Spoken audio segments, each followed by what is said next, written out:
मारण किसी के ऊपर कर दिया जाता है तो इंसान घर पे बैठा-बैठा मतलब उसे कुछ समझ ही नहीं आता, मतलब उसे फिर कुछ अच्छा ही नहीं लगता, दुनिया उसकी अलग हो जाती है और धीरे-धीरे फिर बीमार और आखिर में जाके वो खत्म हो जाता है। यहाँ मेरा सवाल है कि ये सारी चीज़ें होती हैं, मतलब ये सच है? किसी के ऊपर मारण, उच्चाटन ये सब? ये 100% सच है, इसमें 1% भी झूठ नहीं है। लेकिन आप ये सोचो कि आप जिस युग में बैठे हुए हो, वहाँ पे इतने पावरफुल अभी तक साधक ये और आकर के बैठ गए हैं कि हाँ, वो किसी का मारण करेंगे, आज एक क्रिया करेंगे, रात को और अगले दिन आप जो है चले जाओगे इस दुनिया से, ऐसा भी नहीं है। लेकिन आप ये बात करो कि तंत्र विद्या से क्या ये सारी चीज़ें पॉसिबल है जिनके आपने नाम लिए, उच्चाटन, सम्मोहन, मारण, वशीकरण? येस, 100% पॉसिबल है। 1% भी इसके अंदर झूठ नहीं है। लेकिन काबिलियत भी तो मैटर करती है। आप उतने बड़े साधक भी तो होने चाहिए कि आप मेरा मारण परफ़ॉर्म करो और मैं मर जाऊँ। आप मेरे लिए वशीकरण परफ़ॉर्म करो और मैं वशीभूत होकर के किसी के पीछे-पीछे चल दूँ।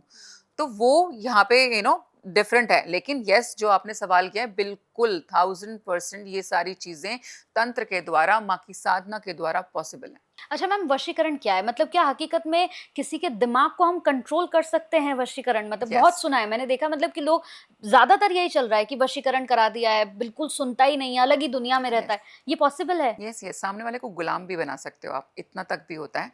लेकिन मैंने वही बोला कि हर एक, जैसे मान लीजिए मेरी शक्ति उतनी नहीं है, मेरी शक्ति शायद सिर्फ़ इतनी होगी कि मैं अगर आपको वशीभूत करूँ और मुझे खाली सिर्फ़ इतना चाहिए कि कंचन अभी नीचे जाए अपने ऑफ़िस में और मेरी तारीफ़ करके आए, मैं करा दूँगी। अच्छा। लेकिन अब मैं ये सोचूँ कि कंचन मेरी गुलाम बन जाए और मैं बस जहाँ चाहूँ ये मेरी असिस्टेंट बन के रहे और मेरे आगे-पीछे घूमे, वो शायद नहीं होगा। अभी मुझे अपनी उस शक्ति को और बढ़ाना है उस लेवल पे जाने के लिए। लेकिन बिल्कुल हो जाता है बेटा, हमारे पास बहुत सारे बच्चे ऐसे आते हैं जिनके ब्रेकअप्स वगैरह हो गए हैं, जिनको चाहिए कि मैम मेरे को मेरा बॉयफ्रेंड वापस चाहिए, मेरे को मेरी गर्लफ्रेंड वापस चाहिए। तो हम उनको ये भी बोलते हैं, अच्छा नथिंग इज़ परमानेंट ऑल्सो। तो हम इसीलिए ये चीज़ साफ बोलते हैं कि एक बार तो हम उसको वापस ला देंगे आपके पास में। अब वो एक बार भी हम कैसे लाएँगे? क्योंकि हम उसको वशीभूत करेंगे टुवर्ड्स उसके वापस, कि उसको वो लगने लगेगा, वो अचानक उसको ब्रेकअप हो गया है लेकिन वो अपनी गर्लफ्रेंड को मिस करने लगेगा। उसे लगेगा कि नहीं यार, मुझे तो उसी के पास वापस जाना है, मुझे वही चाहिए, और वो उसको अनब्लॉक करके कॉल कर देगा और उसके पास में आ भी जाएगा। लेकिन वो उसके पास स्टे करेगा, नहीं करेगा, वो अगल अलग बिल्कुल कहानी हो जाती है। क्योंकि अगर आप डेस्टिनाइड नहीं हो तो वो भला ही 1 महीना आपके पास रुके, हो सकता है आपका प्यार थोड़ा-सा और गहरा हो जाएगा तो 1 साल रुके और फिर भी आपकी ज़िंदगी से एग्ज़िट ले लेगा। बट वन टाइम हम बिल्कुल उसको वापस आपकी ज़िंदगी के अंदर ला देंगे। अच्छा। अच्छा मैम, ये वशीकरण करवाने वाले और करने वाले लोग असल में मतलब होते कौन हैं? और आपके सामने कभी कोई ऐसा केस आया जिसे देखकर आपको खुद लगा, मतलब आप हैरान रह गई कि ऐसा केस भी आया है कि मतलब बिल्कुल अलग ही? हाँ, अगर किसी को किसी का पति चाहिए हो तो बड़ा अलग स्टोरी लगती है मुझे ये। और ऐसे एक नहीं, ऐसे बहुत सारे केसेज़ आए हैं, जिसके केसेज़ में मुझे लगता है पहले तो हमें काउंसलिंग ही करनी पड़ती है कि भई किसी का पति क्यों चाहिए आपको?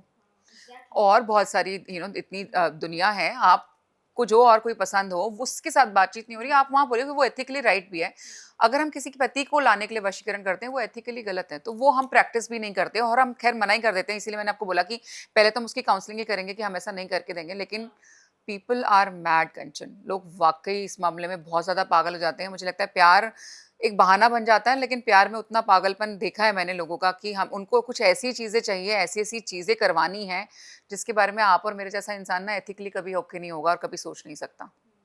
कि वो इस चीज़ से भी ओके हैं कि ठीक है, पत्नी वो रहे, रहे तुम्हारी बीवी, बट मेरे पास आए, तो इसका कोई लॉजिक नहीं है। तो हमारी कोशिश ये रहती है कि हम काउंसलिंग करके उसको ये समझा सकें कि ये नहीं होगा और तुम्हें करना भी नहीं चाहिए।